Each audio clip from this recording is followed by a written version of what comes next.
Statutory demands, what are they? There's two aspects to this. One is for those people who have issued a statutory demand, and the other is for those people who have received them. This video is for those people who have received a statutory demand.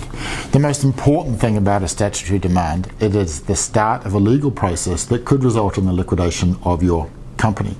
Let's just talk about the time frames first.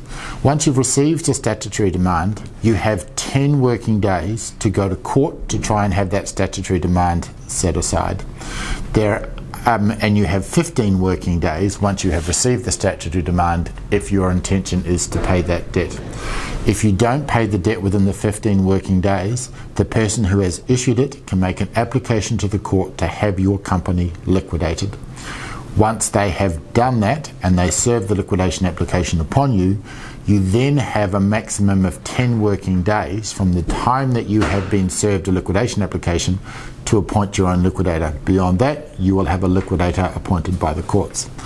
Let's just talk about the statutory demands for a second. So there are several key aspects to a statutory demand. The first is it must be for a debt over $1,000. If it's not over $1,000, you can pretty much throw it in the bin.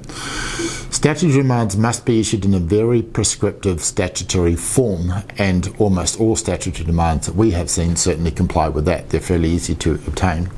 Probably the most key thing for those watching is a statutory demand must be issued for a debt that is undisputed. Now, what constitutes a disputed debt has been fairly heavily litigated by the courts in New Zealand over recent decades. And the threshold is this. The person issuing the statutory demand must demonstrate to a court that you, the debtor, have no realistic prospects of success if the dispute was to get in front of a judge. They don't need to prove that they might win. They need to prove that they will almost certainly win.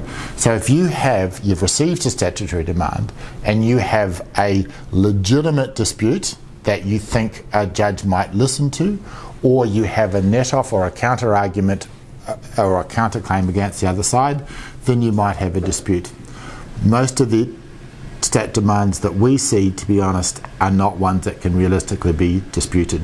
If you have received a statutory demand and you think that your business might be in some trouble, then come talk to us. That's what we're here for. That's what we do. Our contact details are down below. Thanks for watching.